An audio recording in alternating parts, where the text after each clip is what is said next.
Welcome to the Leo Training Podcast with Joe DeLeo. You'll hear in-depth interviews and tips from world-class athletes, coaches, and industry-leading experts to help you train smarter and improve at what you love to do. Train smarter, get stronger, move better, race faster. Here's your host, Joe DeLeo.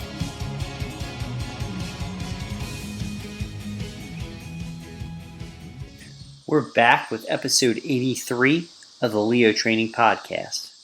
And my guest this week is three-time gold medalist, world champion of Kettlebell Sport on Team USA, Valerie Pawlowski.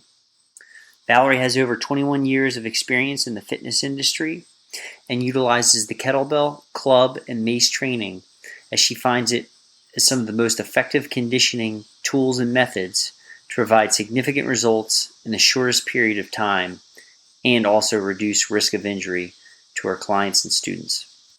This interview provides excellent information on both girevoy sport and hardstyle kettlebell training methods, as well as the club and mace bells. In addition, we talk about the growing popularity of kettlebells and how it's becoming more and more popular with youth athletes, as well as the possibility and potential of kettlebell sport eventually one day becoming an Olympic sport. So without further ado, let's roll to episode 83. I'm very excited and pleased to welcome Valerie Pawlowski to the Leo Training Podcast. Valerie, thank you so much for taking the time to come on to the show out of your busy schedule. It's great to have you here. Hey, thanks for having me. It's a pleasure, and I'm really excited to get to talk to you about some great things that are coming up and some great things that probably formed my future from my past. Excellent. So yeah, we've got some fantastic topics down for the audience in this interview. But before we get to that, as I like to kind of usually do, why don't you take a couple minutes, introduce yourself, let people know your background, where you're located, kind of your roots as an athlete, and what you're doing, now in your professional career. Well, I am in central New Jersey, Somerset County, which I've been in New Jersey all my life. And my career path now in this area is significant because it's a great springboard to any direction, whether it's east, west, north, or south. I started out as an avid athlete way back when. I mean, I always was active. And then what it turned into was a choice on a week before I was going to head off to college, basically declaring the major and trying to figure out, well, do I want to go for TV production or do I want to go for phys ed maybe? My mother was influencing me, trying to say, hey, if you go for phys ed, you get the summers off, and I was like, yeah. My sisters were influencing me because I was always, portraying the role of a news reporter. And I wanted to get into news and make a difference in people's lives with such a powerful medium. So I went the way of broadcasting, and my background is in communications. And now in this day and age with technology, it's very helpful to be able to bring the two together and in the direction that I want to take with fitness and my profession so that I can reach the masses and the vast number of people that are not just in my own backyard here in New Jersey, but I've served people in all other countries as well. To help and improve their health and wellness, and then also to spread the sport of kettlebells and vintage strength training, which is something that's a big part of the way and the method that I've trained. I've for over 21 years been in the personal training profession and fitness, and I've seen it evolve and emerge into, again, where I can take both of those strengths of my careers and unify them to the utmost of my capabilities to get out there, spread the word, show it, be it, and really just have fun with it, which is another good thing. It's always been fun to just be energetic, working out or playing. For me, it's always play. So that's why I got involved with it, and all the activities that associate with being in shape or conditioning have emerged out of it. I mean, I've competed in a great deal of different things, from triathlon to softball to volleyball to tennis to, you name it. And now at the present day, I really focus all my attention because I've found what my greatest strength and ability is in portraying what training can do is kettlebell sport or girevoy sport. Fantastic. So I'm going to make it back up slightly. So what made you transition from the career in television and communications into coaching? Well, I'm very fortunate that I did get to live out my dream to become a television professional and get into that field. It was where I wanted to go. And then the disillusionment, though, of all the, drive behind TV was ratings and sales. And a lot of people used to say to me, you should be in sales. You should be in sales. I'm like, no, I really don't want to be in sales. I wanted to be in the news and, broadcast or bring information and investigate and report on subject matter that could interest or help you, like Oprah. Yeah, right. So, I saw that as a means, but then again, I was in a major market and a lot of the recommendations were to go out to smaller markets and get more experience, come back. And I'm like, I'm not going out and back. I like the station that I was working for was WOR-TV. It was a New Jersey-based station. We were in our heyday in the 80s when the Mets won the World Series. It was Morton Downey Jr., Howard Stern. It was on an era of shock TV and, so I rode the wave with that, but then came like a decline and the demise of cutting back and all the dissemination of TV as it was. And I kind of saw the writing on the wall. And at that time, I started to become a part-time trainer.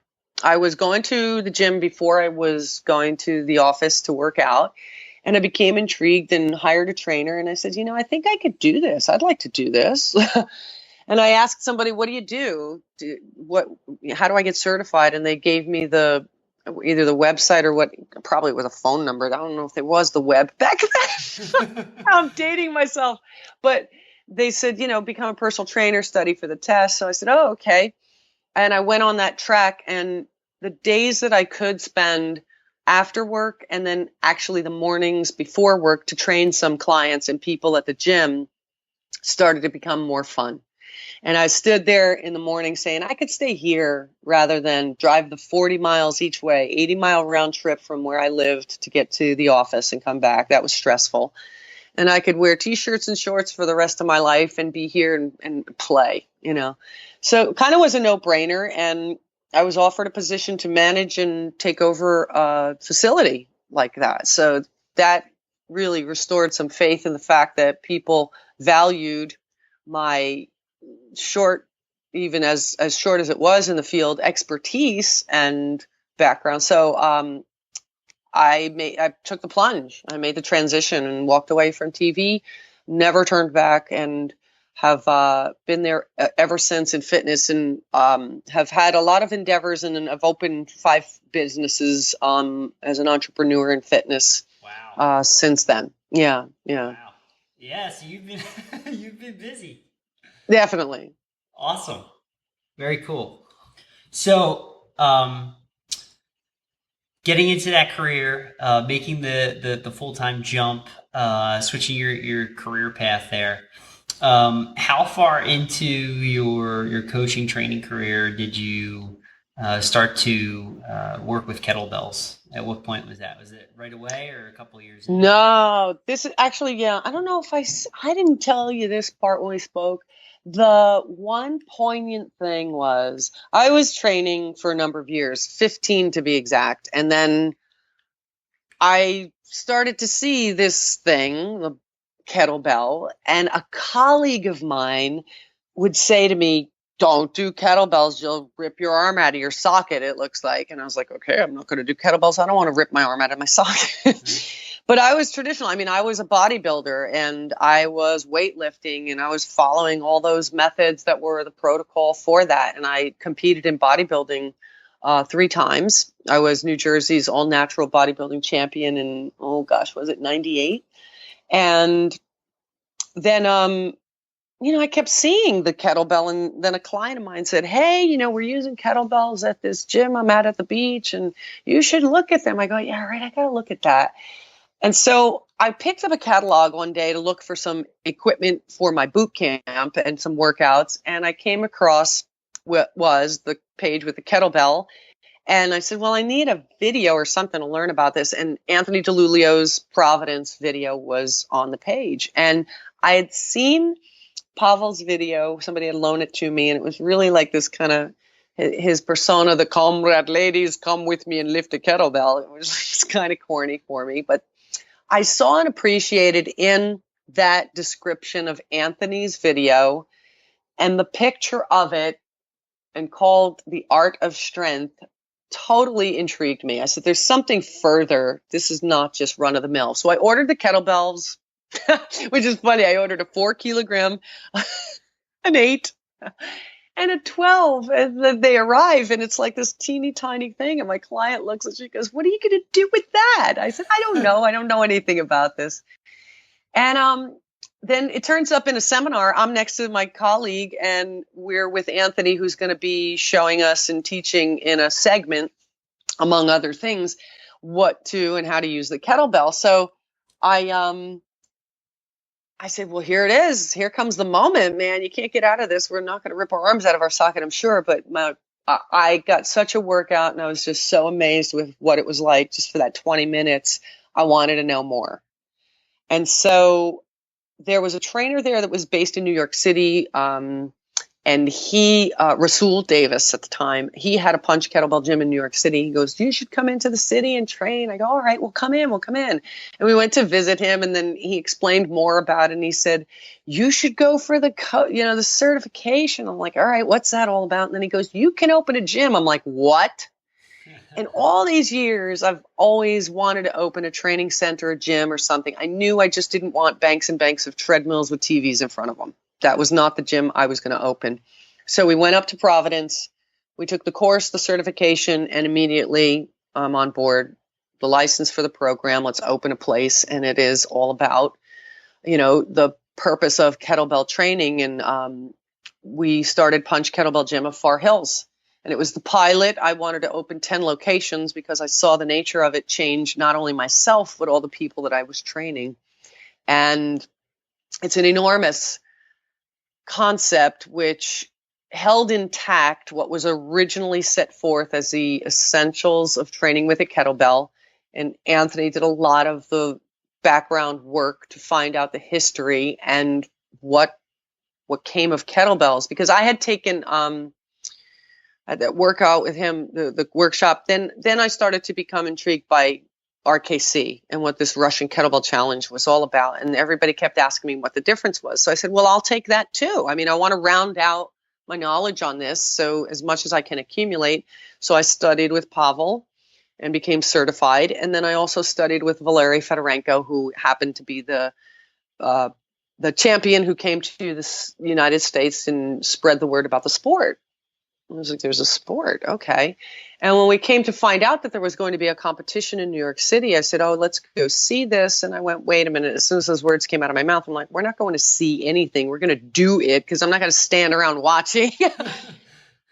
And it was a departure from the style and the method or the way that the other forms of kettlebell training were performed. So it was also something new and a stimulus to learn something. So it was the four of us, my business partner, one of my clients, and then another instructor of ours. Mm-hmm. We went out there and we all cleaned up with medals. What year was this around? So that was 2010. Okay. The first time we stepped on the platform. Okay. And it was pretty funny because I received the email from Lisa. She was saying, here, look at this. And I said, oh, let's go see it. And then I said, let's go do it. And you had to submit a video to see that you could perform the lifts to qualify to go to the competition. And everybody else's passed but mine. And I'm like, oh, great. I'm going to be the coach, and I'm going to stand in there on the sidelines. But we also went out to see Mike Stefano in Long Island. He was one of the people that worked closely with Valerie. And we took a course with him, and he was great to help us in the first coaching that we would do it properly and learn the concept safely and perform in the right manner. Because, a respect for the sport grew out of that, doing it right the first time, not trying to go up there and throw all that you can up in the air for not looking right. And in that success, I wanted to keep doing it. And it was kind of difficult, I think, with certain people's schedules. And then I went to open the second location. And then sure enough, I'm looking on the wall and I said, I haven't competed in 2 years. That's got to change, because I really wanted to climb the ranks and become a master of sport.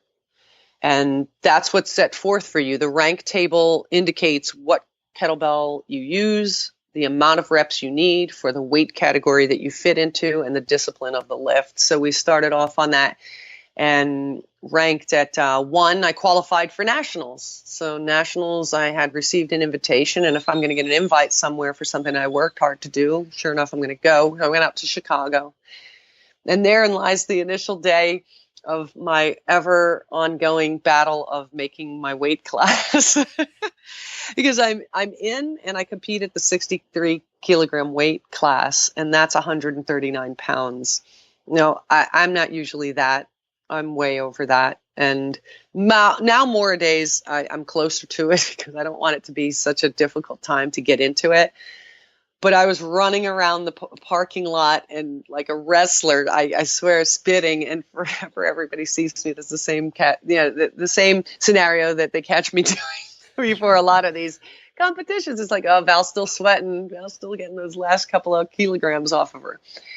But I went to the nationals then, and after that, again, that was a 2-year interval. And then I came back to go back to the platform, and I decided, well, I'm not going to go back with just rank 1 in the 16 kilogram kettlebell. I'm going to come back out with a 20.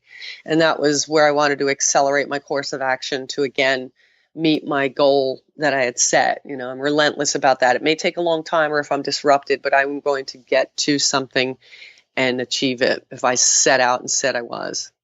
Nice. Yeah. So, how long did it take you to make that jump from the 16 kilo bell to the 20? What was that progression? Well, when I went to train with the intention of lifting the 20, I had to go into lifting the 20. And so I did. And again, I didn't have an expectation on a certain number. The expectation was to last the 10 minutes, and again, look good, not do a garbage job of it. And I made sure that I was proficient to be able to last and pace myself out for the full 10 minutes, 5 minutes per arm of doing a long cycle jerk.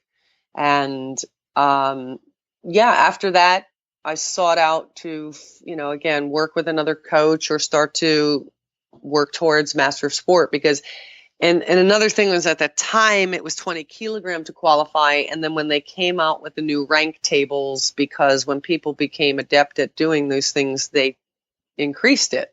So they increased it to a 24 kilogram bell. And then I wasn't getting any younger. So I did make CMS, I think, that year at the West Coast Classic at the Ice Chamber in San Francisco, which was a very exciting time. And then from there, spent the next 2 years in achieving Master of Sport for a 24 kilogram long cycle with the kettlebell. Wow. Yeah, quite the journey. It is. And I have never been more disciplined in my entire life. I played a lot of sports. I've done a lot of things, and I've trained for a lot of events. But this, you cannot fake it. There are no shortcuts. The time has to be put in. And I'm very thankful that I always progress. And that's what the consistency shows. And again, my plan and my program with nutrition, with sleep, in everything, and a mindset of positivity is all a complete package of what it takes and what's got to happen with this. And the frustration or allowing the anger or anything in, there's no place for it. And it eked in at one point, and questioning yourself, you can't do that. Follow the process, working with a good coach, exceptional guidance and support from the community, which is another great thing. That's a cool thing about it. It's It's a magnificent group of people that are very supportive, and we all encourage one another. Although there may be competition against one another, it's not ugly. Never. It's always still cheering each other on and rooting for each other, because it is a battle within yourself and an overcoming of those things, the mental aspect, the physical aspect, and forging ahead and never giving up and quitting. You just relentlessly keep after it and you'll get it. And I know I will. That's awesome. Outstanding. Yeah, that's one of the things that's very intriguing to me about it, is that it's very much sort of the inter and intra competitive elements. You know, you're on this platform, and there's people to the left and right of you, all going for maximum number of repetitions within 10 minutes, but you're also very much competing against yourself all the time, and sort of the goals that we are all individually working at, and kind of the standards we're holding ourselves up to. Right. So that's the fun part to me, is like constantly being able to improve and refine and get better. Definitely. So in your opinion, what's like, as you were kind of learning, introduction to the kettlebell, and there's all this knowledge out there, kind of looking back, what are some of the differences, between Hardstyle and Girevoy Sport, and like things that kind of jump out at you in terms of perhaps technical things that they're emphasized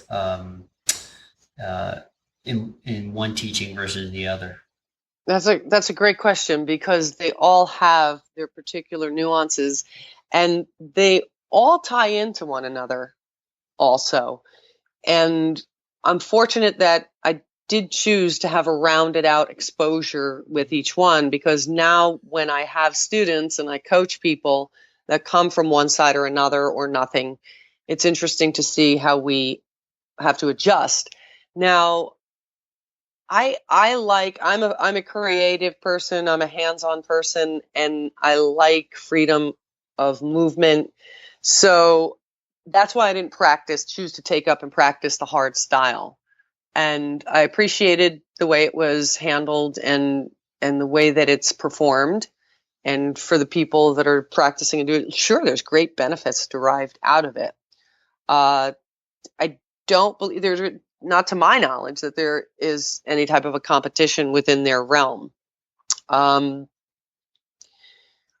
With Art of Strength and the Art of Strength style of lifting, that was a more fluid and flow drill oriented, connective process. It's also very self-correcting and rehabilitating rather than debilitating. I started to find within myself automatic adjustments in my form, my posture, my imbalances, and it wasn't harsh on my body. And it allowed me to do so many other things more easily that I had been doing, for instance, running or cycling or swimming, the realm of triathlon. But then even taking up a golf club, which I hadn't done in years, the connectiveness through my body was so apparent. And the lack of, or not a lack of, the fortunate part of not being injured in all of this entire time since I picked up a kettlebell in 2007 to now in 2017, 10 years, I've not been injured. Wow. I have not had anyone in my coaching and in any one of my businesses been injured due to the way that we train. So it lends to this stimulus that provides a connection and a linkage, a central nervous system response, which is out of sight and it's great. It's out of this world. You can't get a stimulus like this from something else because it's just not possible. You're getting equal I can't say recruitment, but you're getting equal stimulus or force and action on your muscles as well as your connective tissues. So right there, it doesn't allow you to overblow like one muscle, your bicep on your arm, and then leave the lagging parts of the ligaments at your elbow or your shoulder are susceptible. And the same thing with a bench press. When we're pressing, we're putting everything into it. There's an energy that runs through your body and it joins in the pathway of all the linkage. So that was, that's something thrilling. When I see people do hardstyle and the forcefulness of it, and the breathing is also another consideration. It's very important when bridging people from hardstyle to come and compete to change that. So it's got to be soft, not soft, but it's got to be fluid. And then the breathing is so critical. You've got to breathe bigger and in a cadence with your movement pattern. You can't hold breath. They're bigger, deeper breaths. So it's more equated to swimming like breathing. So, and then again, the sport and the disciplines of the sport may only stick with a few style of lifts, but the what they call GPP, or the drills that go along with the foundation building to create better technique, is a benefit.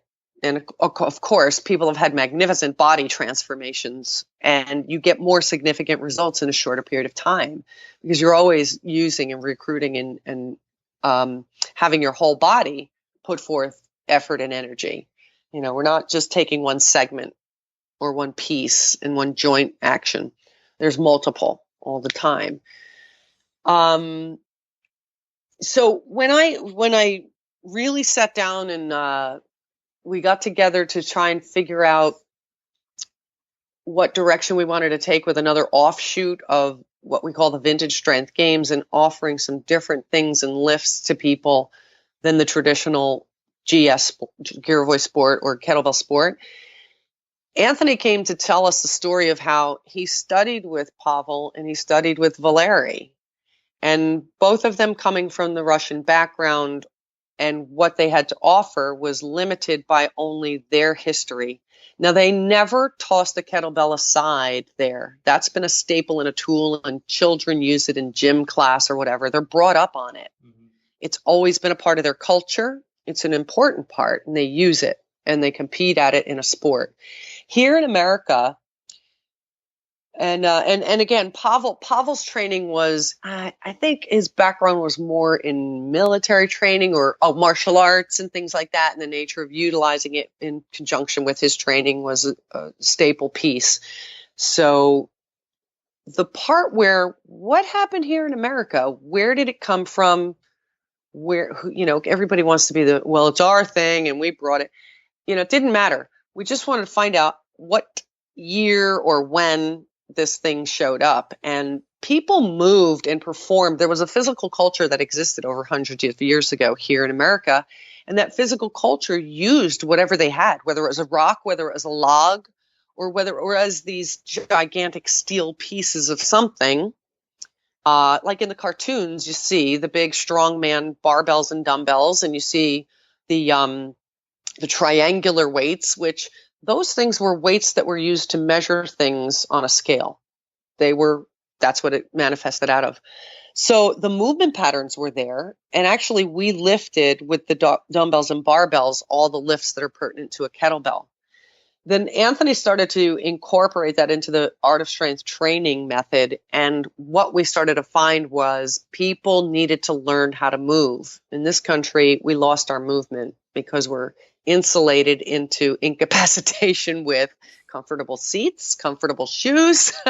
We don't have to walk anywhere. We could drive up to a window and get food delivered to us. Right. So, this incapacitation is not something that I think that the other cultures may be aware of at this point, that we don't move properly. So we have to restore movement in people. And when you take a dumbbell, like a vintage style dumbbell, and you ask people to perform the movements that are conducive to kettlebell lifting, they inherently perform it correctly.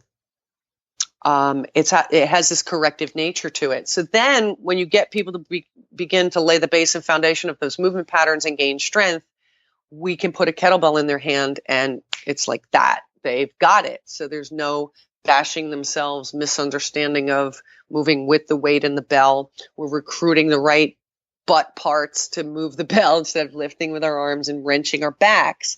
So therefore, I think that's where the reduction of injury occurred. And we got so many people restored back to movement that we shouldn't be imposing weight on people until they have. Right. Does it depend on the person how long it takes to kind of clean up some of the movement and restore that stuff? Is it all sort of individual, or do you? The best thing is an open mind. A couple of years ago had a gentleman who was of Indian descent, came in, and he didn't need to lose a lot of weight. He was very thin, actually, and he said he was out west in California climbing, and he was going to be going on to be doing something, but he wanted to get stronger, and our method intrigued him, so he came in.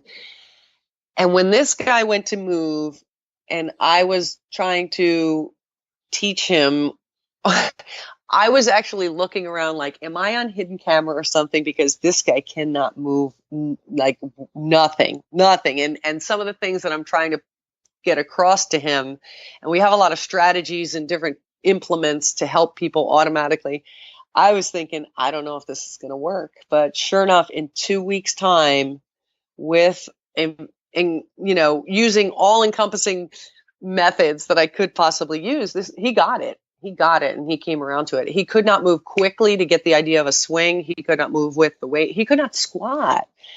So then right away, he was standing taller. He looked taller. His mother was remarking about his arms, like, look at you, you have muscles, and for a guy, stereotypically in India, they squat. He could not squat to save his life, but we got him into a deep down squat, overhead squat. By the time he was leaving to go on to an ashram in Hawaii was where he was off to. And then we were going to continue online training. He could do everything. And everything with heavily weighted bells. I was so impressed. And again, it also reinforced that the system that we had does not fail us. Something that I learned, and very importantly, was do not skip anything. If somebody can't do something, you just have to find another way. Right. But you cannot skip a protocol or a progression per se, and just say, no, I don't like this, or, oh, this person can't do it, so we're not going to do it. It does not yield. You can't go to XYZ before you have ABC and everything else before it.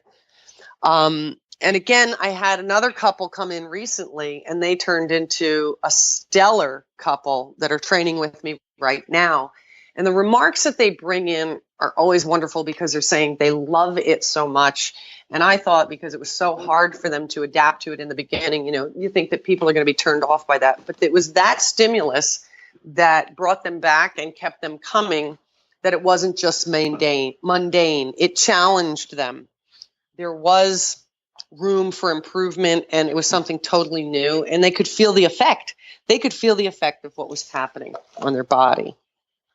I got to plug in here. So can you give me an example of, a step that potentially might be skipped or like glossed over, but shouldn't be, in terms of making sure you follow the protocols? Yeah, I have a really good example of that, because the same guy that told me it was going to rip my arms out of my socket, some years later, after I went on to open the gym, I was considering having him come and do some training for us. And I said, all right, well, let me talk to you about it and show you some things. And he's telling me, I can't get people to swing right. And I said, really? Well, what are you doing? What's going on? I said, how long are they swinging? He's like, a year. I go, what? You can't get people to swing right over a year's time? What are you doing? And so I brought him in. I said, all right, this is the process. Let me go and take you through the evaluation. And I said, all right, Turkish get up. And he goes, Turkish get up? You start with that, Turkish get up. And I said, yeah, that's an evaluation method that we can see how people can move or not move. He goes, oh, I don't do the Turkish get up. I said, okay, you can't skip anything. In my head, it's like, you can't skip anything, and you're skipping the most important thing, right, which is when Saxon and Sandow were going to mentor anyone back then, you must have performed a Turkish get-up with a 100-pound weight, a barbell, to be worthy of mentoring and teaching from them. So that was a rite of passage. And that was a criteria that you had to meet. And then if somebody's going to skip that, that's like almost all the exercises and movement patterns wrapped into one. That's not going to allow you to do much else, or it's going to hinder, and if you can't have someone, lots of people don't think you should squat bottom. When we were children, we did. There are cultures that still do that. For me, I couldn't do it to save my life when I came into this. And there was no way I was thinking that I would, because I have bad knees and all that stuff. Well, now with creating space and joint mobility and getting there by a strategy, and again, a safe way of backing someone into a squat, I can take anybody into a squat also, because I've lived through it and I know it's safe and it's possible. But if someone's shutting that out and they're saying, no, I'm not going to do it, that's a problem.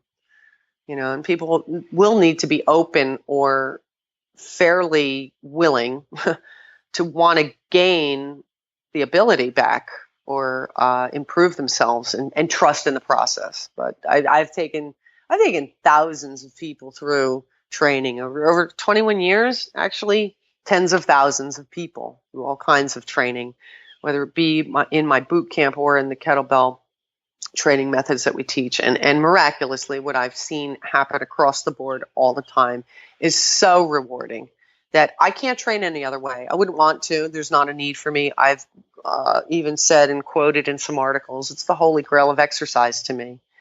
And for me, for the past 4 years, 2 years ago, I started snatching. So I've been snatching now for 2 years. The 2 years before that was long cycle. That's what I've been doing for the past 4 years. And at the age of 53, like in condition that I've never been in my entire life. So, what are some of the benefits you've seen as you went from long cycle to snatch, like in terms of like the changes? Because you're talking about being in fantastic shape at your age and the conditioning and everything. So, is it just cardiovascular strength? More body. Your body's more resilient to training. Like Definitely. It's, again, a short amount of output and training that yields wonderful results. So long cycle, I wasn't such a fan. It was when that bell comes down and out from over the lockout and crushes you. I mean, that's quite an interesting sensation. But you learn, and it's challenging. So when I switched to snatching, and that thing didn't have to hit me anymore, but it still has its challenges. It presents its difficulties or the nature of learning the technique. I was skipping and jumping for joy because I enjoyed it. So the switch for me and the pathway that I took to do long cycle first and then do snatching, I liked it, and it was a relief. And because I was already lifting 24 kilograms of weight, to go into snatching and lift at that level, it wasn't so bad, I think, as moving up through the levels when I was doing long cycle. But yeah, I'm convinced that our posterior chain is the most important and vital, especially in this day and age, because we are hunched forward in everything that we do. All the devices have our necks and heads hanging down, driving the car, sitting at the table, sitting at the computer, sitting at the desk. Any of it, we're not in a posturally, positive position or alignment. So snatching, is the antithesis of all that. And if that's all that I do for the rest of my life, I'm doing pretty well. But the funny thing about it is they broke through with women were only allowed to long cycle on one arm for whatever reasons, and some of it's crazy because you can dig up the material they found upon. The reasons these organizations have said women weren't supposed to do double long cycle. It's going to hurt their breasts. It's going to ruin their reproductive, like all kinds of crazy stuff. And finally, the women in America were like, you know what? Too bad. We're going to do it anyway. And they started to do it. And I was like, oh, wow, it's really cool, but I don't want any part of that. And then, it's just too funny because sure enough, as soon as I say that, I go, sometime I'll do it. And I just started messing around with it. Like, I'll be at a competition and they go, oh, well, you can do long cycle. I said, all right, I'll do it. I'll throw my hat in the ring. And then what enticed me was I saw that someone had made an unofficial record. And I said, those numbers seem like I could do that. So again, it pushed me. I said, let me see what I could do. And I put up 2 12s, which is the equivalent of the 24. And I hit 112. So 112 with 12 kilograms for 10 minutes. And I was like, all right, that's not so bad. And again, now all of a sudden, more recently comes along marathon. They're doing this for what people used to stand there and go, oh my gosh, how can you do that for 10 minutes? They're doing for half marathon, 30 minutes, and an hour, 60 minutes. And I said, I'm not going to do that. How do you train for yeah, but so something funny is I don't train for the other lifts. So I went out to Italy last month. And while in Italy, they said, you can sign up for as many. I said, okay. And my coach says, you do a half marathon. I said, really? Okay. Sure. What's going to happen? I mean, I'll try it. what?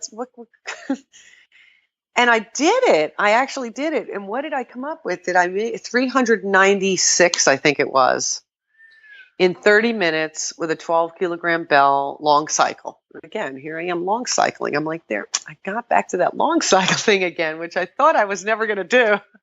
But no, so I did that. And I said, all right, I lived. It wasn't terrible.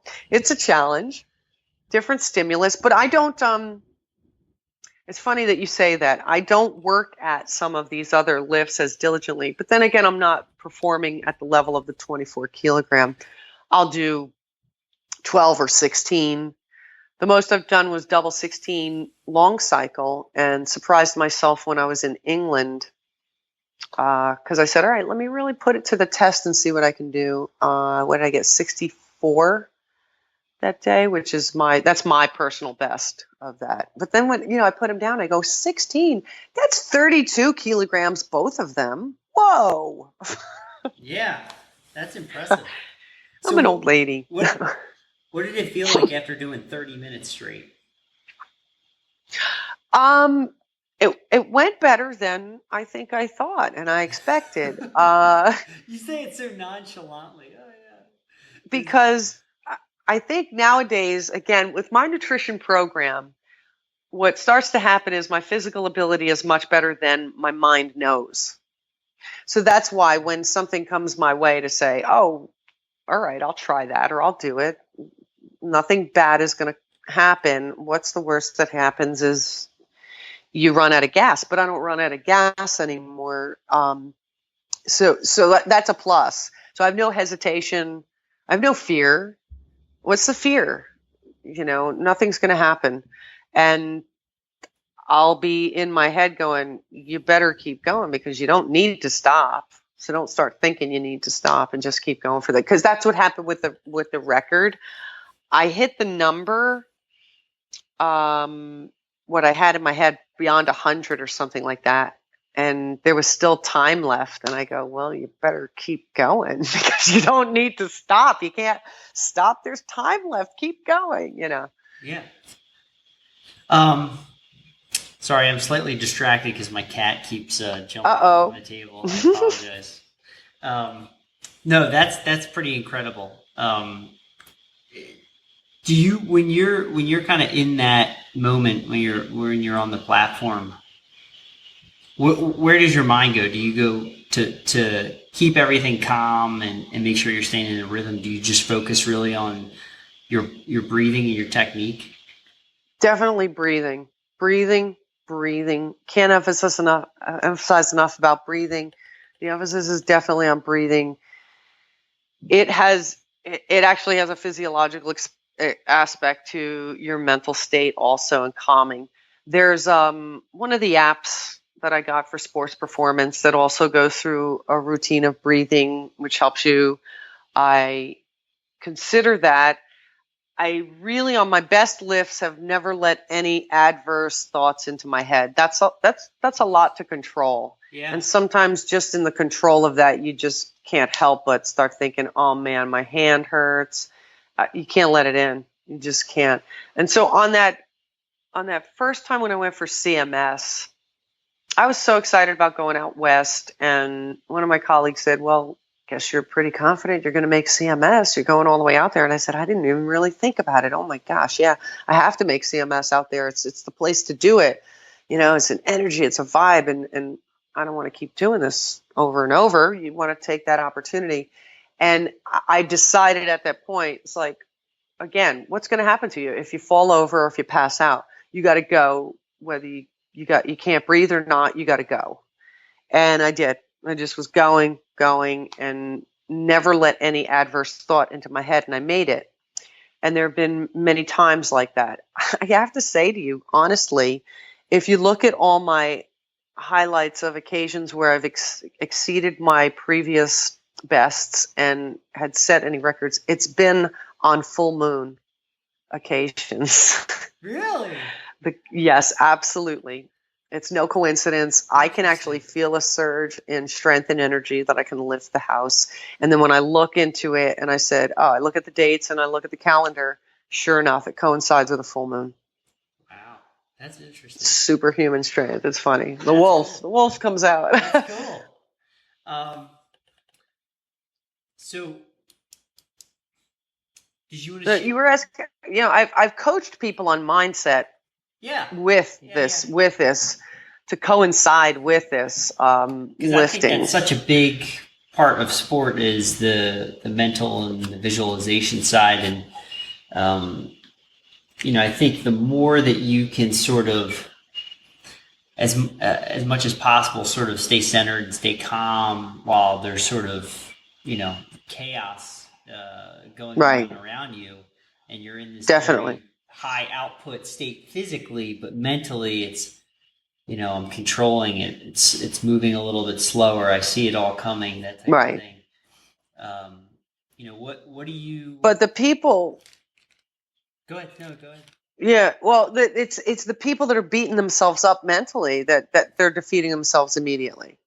There can be not. You forgive yourself immediately. You have to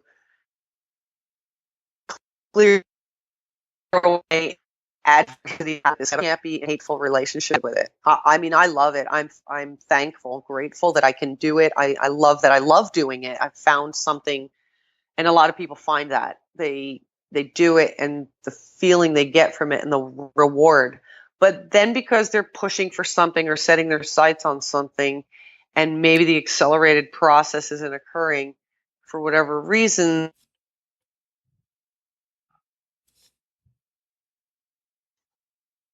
Valerie, you're breaking up there. On your core relationship, it's a battle. It can't be a battle. Oh, yeah, you just can't be in a battle state about it. So I've coached people to turn their mentality around and to put some method of talking to themselves in their head right away, and to create that better relationship. And even in passing, just because I'm also a judge, so I judge a lot of sets, and I have an appreciation then for seeing people and what they're doing. Sure. And I'll always offer, if someone's open to it, just a word of advice or something, one little thing to change. And so many people will come back to me and thank me and say, what you said made such a big difference. And a lot of it has to do with your mental state, or where your head is physically. Where your head is mentally and where your head is physically are two components. You can't be looking at the ground. It's just counter to where you're trying to go up in the air with the bell. So sometimes it's simple remedies, and sometimes it's deeper or takes a longer time to reinforce and establish a pattern with a technique or movement. But they go hand in hand. Yeah. all the little details add up to big changes in terms of the technique and performance. Right. Let's kind of shift gears a little bit in terms of topics and talk about you're focusing more now at this point of your career in traveling and teaching seminars, as well as doing some online coaching. So one, why the change, and what are some of the things that you're going to focus on when you're teaching some of the seminars?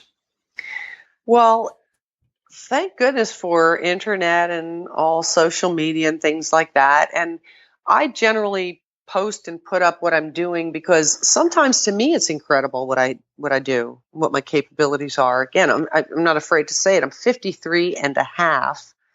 At this age, what I can do better than any other time in my life is truly astounding. So to inspire, to motivate, or share my journey and my experience with people is one thing. And when they pick up on that and identify with what I have to offer in the encouragement side of it, or now the expertise that I've grown, I made a lot of mistakes. So some of these cues or some of these techniques and tactics are unique to what my journey has been. For one of the things, for instance, in long cycle, the reason why I identified one technique flaw was because I started to snatch.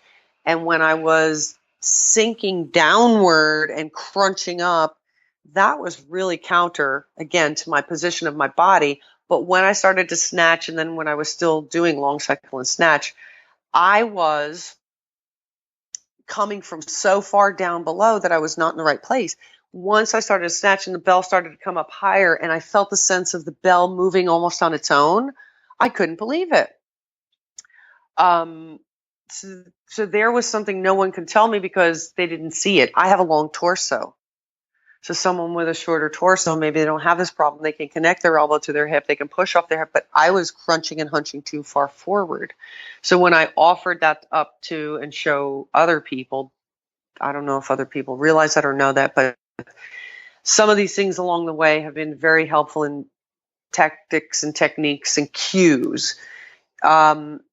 People pick up on what I'm doing and then they'll text message and ask me questions. I'm always open to and willing to start a conversation, or people send me videos and things like that. And then I can train people anywhere in the country. I've had people out of the country being coached and trained by me. And most notably was Mona Bitar from Jordan. She was looking for a coach for 2 years. She's a very prominent fitness professional who has expertise probably as to the extent of I do, but she doesn't have any kettlebell sport experience. So she, in contact from a referral of someone to me, we started to train online and virtual. And I was planning on going to Israel to compete. She lives in Jordan. I said, wait a minute. She said, I could get there in 3 hours by land. And I flew in. We met. And I will tell you that was the biggest blast ever because we took on the Ukraine team and one of the women was a Guinness record holder. And I didn't know what she held the record in, but all I know was Mona and I were going all out and we said ape shit to conquer.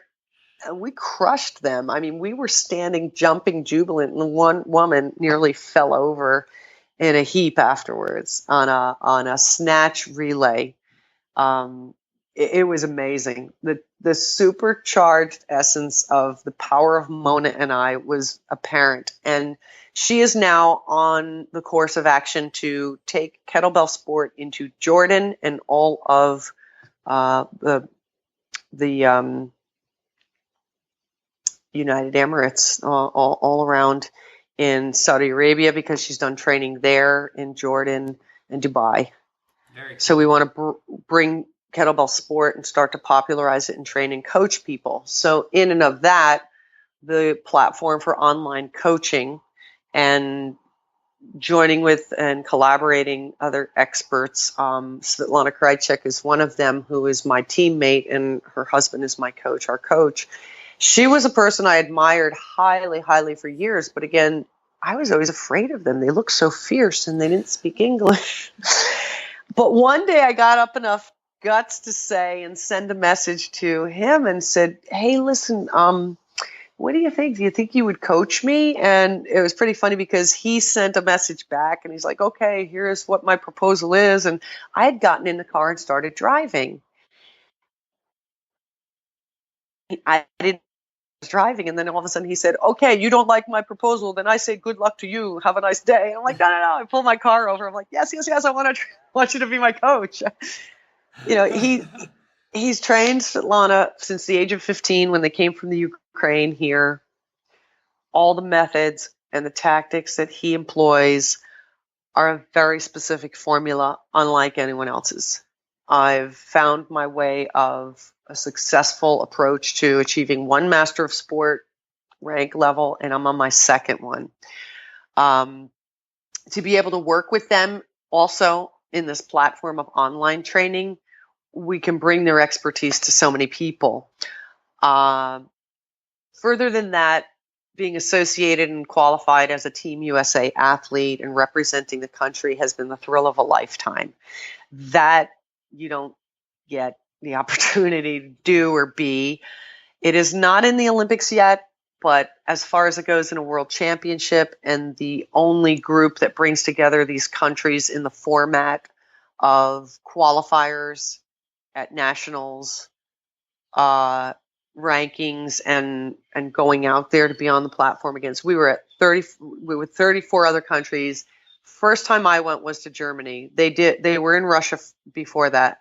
The next year was when I realized I wanted to be on Team USA and qualified and made it. The next year was Dublin, Ireland. Last year was Kazakhstan, and this year is Seoul, Korea.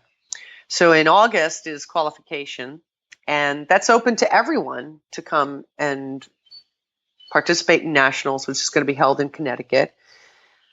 From there is the springboard, and you are a representation of your country and Team USA. So when I go for that, I take it very seriously because it is against the best in the world. I happen to be in the professional level now, which at the age of 53, I go up against 26-year-olds and even younger than that because there was a junior in Kazakhstan.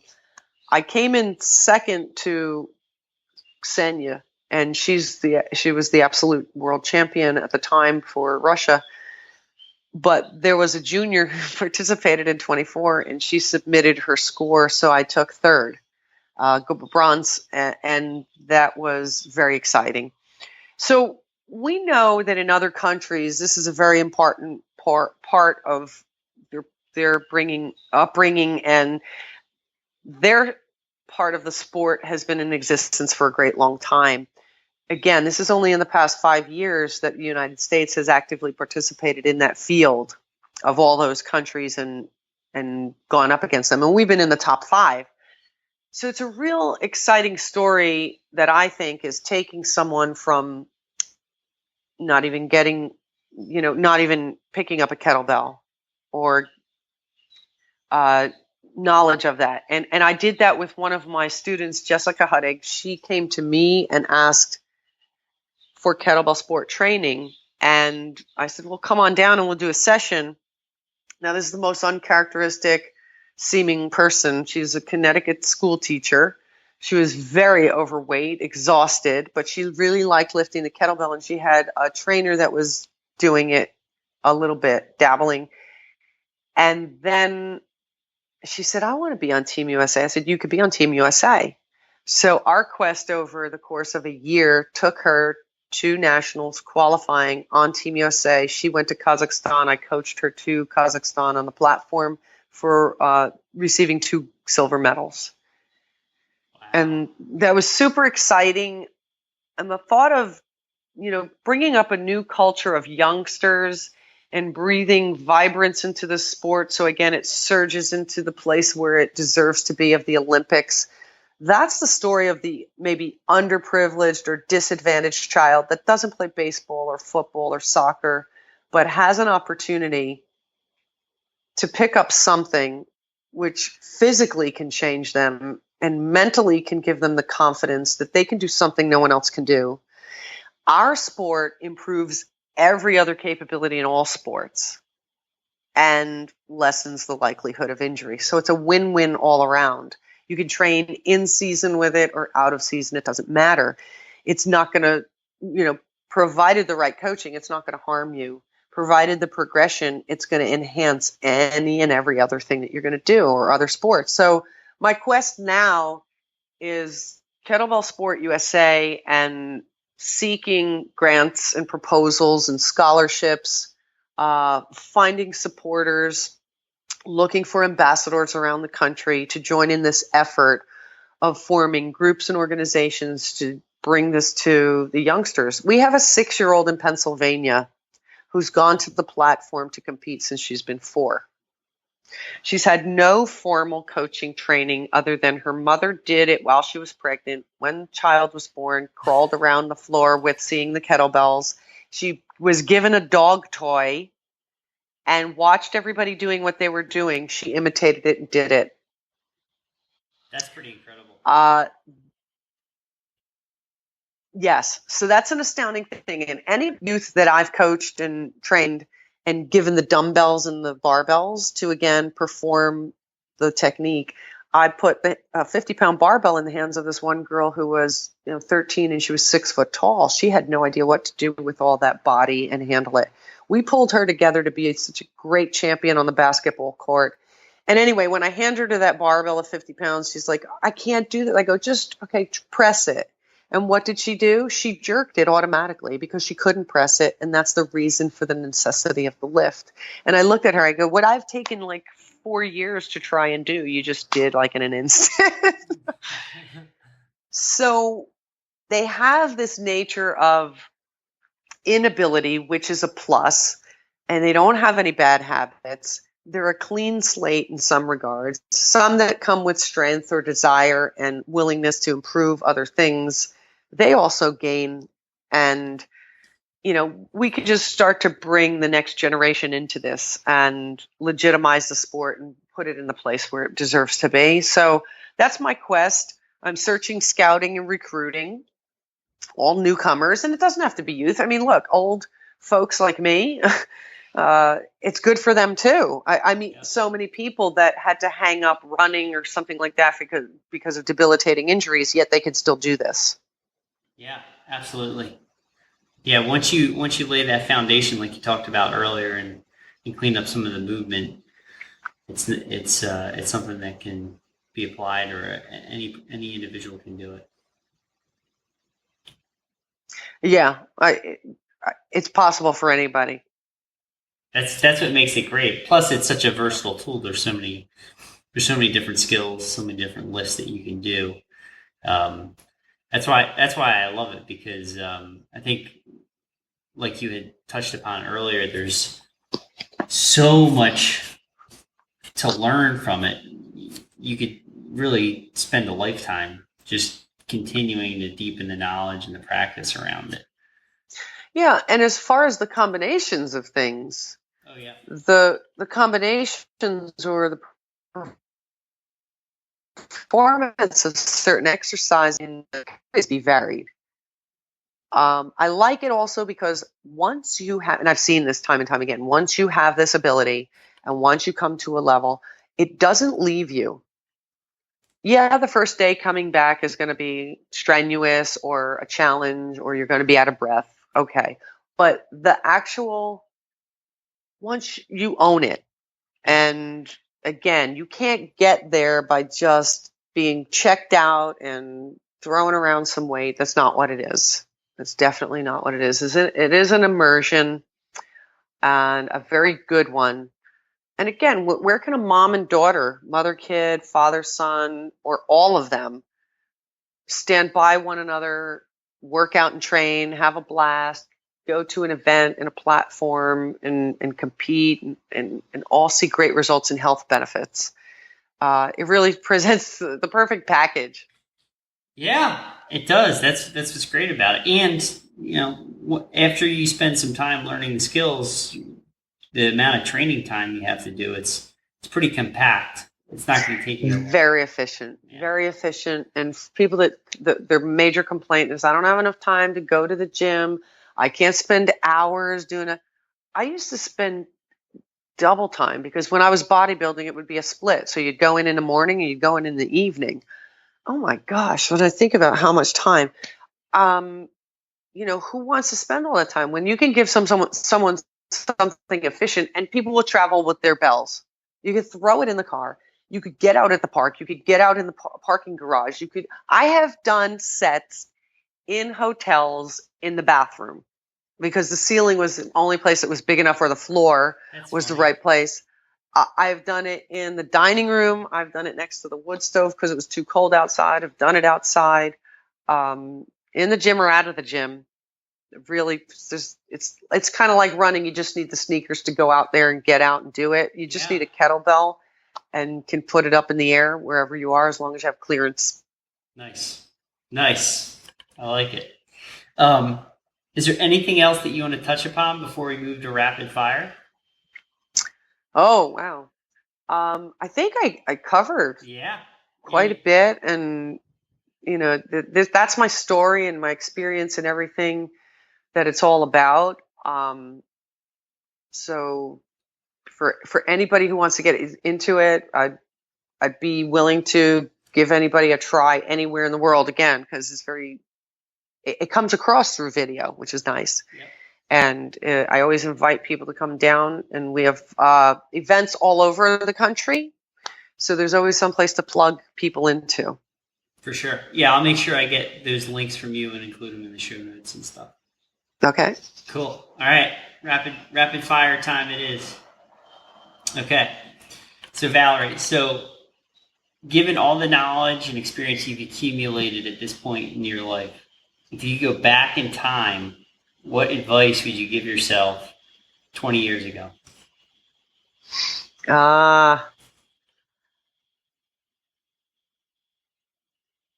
going to say be more open, because I was always skeptical and critical. And there's a certain degree of skeptical and critical that you can have, but you definitely have to be open to explore, experience, or receive the information and then make your judgment.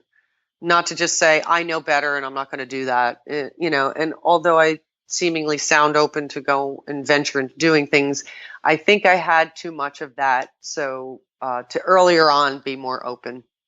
Love it. If you had to pick one, what's your favorite exercise or skill?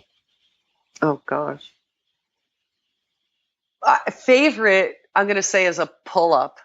Nice. All right. Because when I watched The Terminator, one of those first movies with Linda Hamilton, and she turned the bed sideways and she was in jail doing the pull-ups, I was Terminator like, 2. Man, I'm totally going to the gym tomorrow and I'm doing that. And it was hysterical because I'm hanging there dying. I can't move an inch.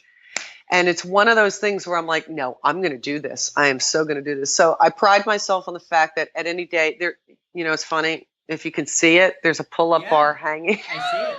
That's great. It's hanging in the doorway of my kitchen, and I forget that it's there. But people come in and they're like, "What's up with this?" I can dead hang and pull myself up at least 8 to 10 times at any moment. Nice. That's impressive. Thank you. Have you ever had an injury, and if so, how did that affect your training in your life? I had a meniscus tear. Yeah, that's probably the worst injury that I had to have. Okay. Because I had to have surgery. I went as far as I could. This is pretty funny though too, because I forget about this until I tell the story.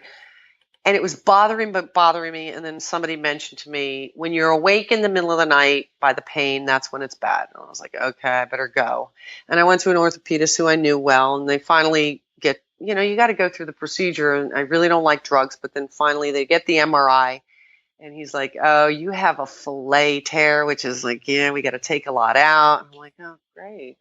And they're telling me never to run again.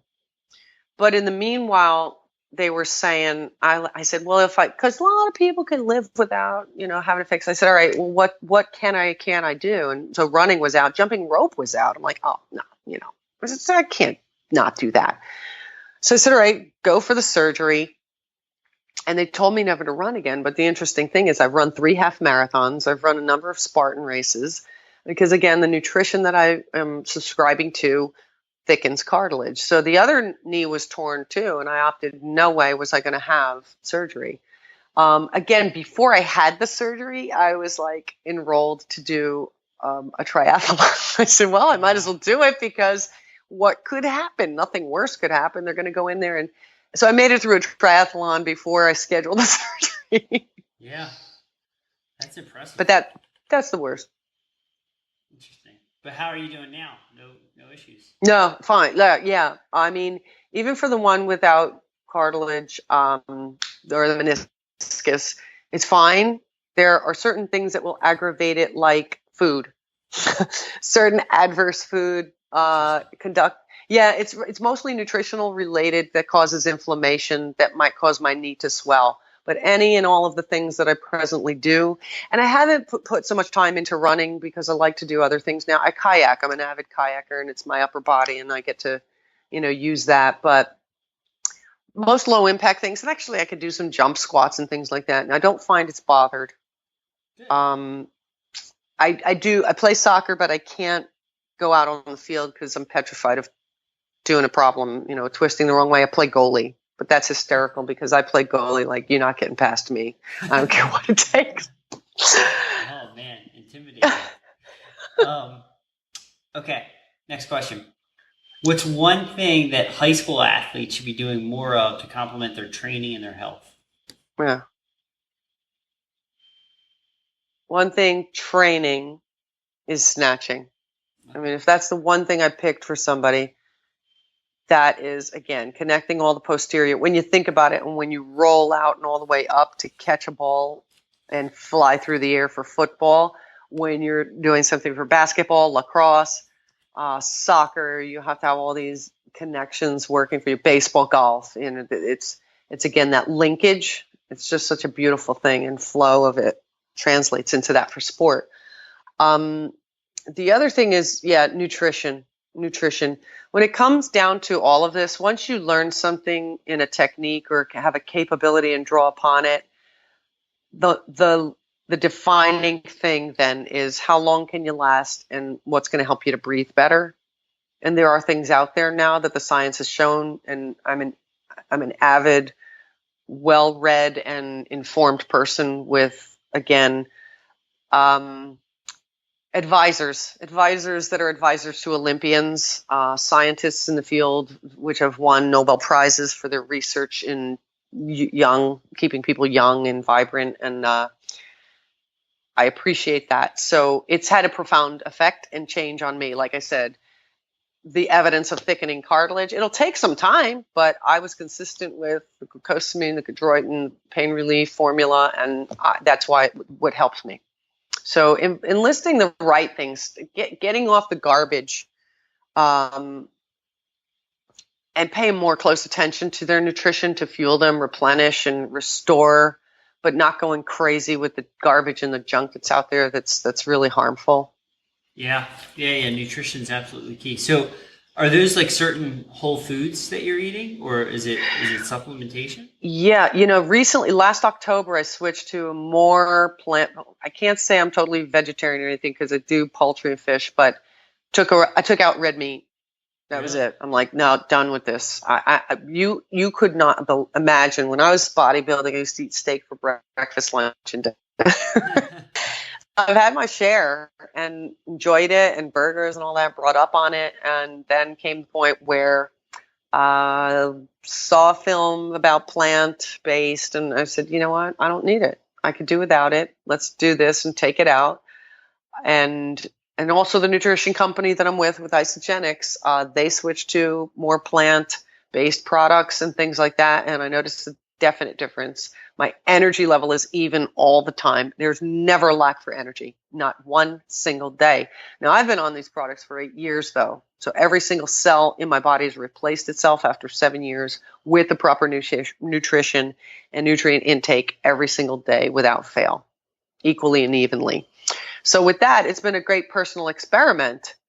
I've seen it in myself. I've reason why I do so much of pushing the envelope, because I'm putting the products to the test and myself to the test to see if it's valid, and it illustrates that. Yeah, and that just goes. It ties back into the discipline you said earlier, taking care of all aspects. So, what's your best tip to improve recovery after a training session? Well, definitely the time frame of the window of opportunity to get the nutrients in. You've got to get that protein. That protein has to come right after the BCCAs. And, again, there's a new segment of amped products, they call that, which is particular for pre-workout, post-workout. The protein that I get, it is derived from New Zealand. They have the highest standards in the world. So you're not getting something that's cheap, low quality, and tainted. You're getting something that's exceptional. Without that, you're just wearing down. You've got to recover. And then the sleep, you've got to get the sleep, and that's in the process of what amount of time that you're giving your body to take care of all those things that it has to do. But I find, it's the resilience and recovery I have is much greater than it's ever been. And I'm not sore. There's no more soreness. There's no more debilitating issues. I'm never lethargic. 8 years ago, I was exhausted. I was burnt out, and I could barely get myself out of bed. So I'm very fortunate and thankful, and I wouldn't stray from it because it works. Very cool. Very cool. So what's your favorite meal now? Favorite meal.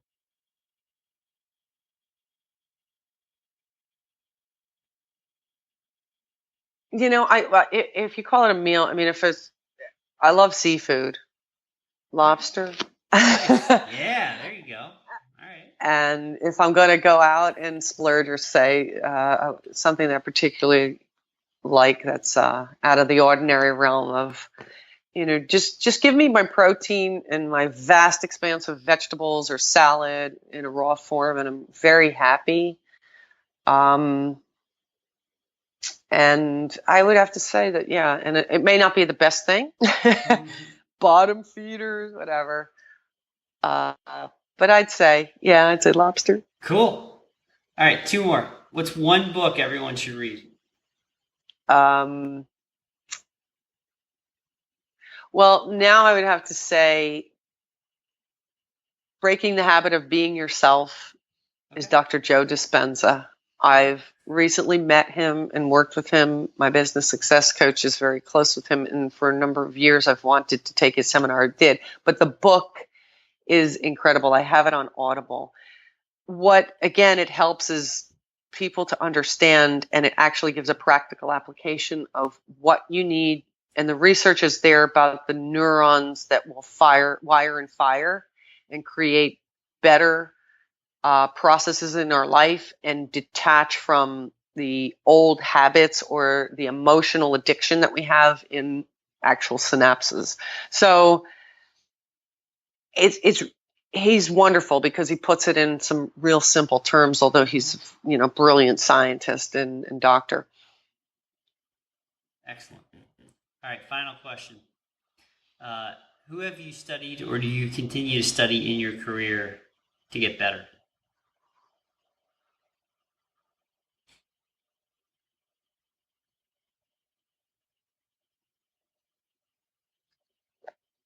In my career. Oh, okay. I'm going to give some real big, strong kudos and a shout out to John Spencer Ellis. And John Spencer Ellis is the founder of NESTA, certifying agency, and he's the founder of the Adventure Bootcamp program that I run. And when I went out to meet him 10 years ago in California to become certified for Adventure Bootcamp and start the license program, I was the first one to bring it to the East Coast. His philosophy and his approach and his willingness to be, again, open, that's where I first started to learn about, and maybe it's an East Coast thing, not being so standoffish, harsh, or closed to collaborating with other people or opening up to, working alongside people. he has a great philosophy, and he has an exceptional program of all different types in the way of education and certification. He's also a great business coach. So I like consulting with him a lot of times, and he's always evolving with the nature of fitness, improving it. He's level-headed. He's not a gimmicky kind of guy. Excellent. Sounds like a very good person to learn from. Yes. Cool. All right, Valerie. Well, that takes us through. That was the final question, last part of the interview.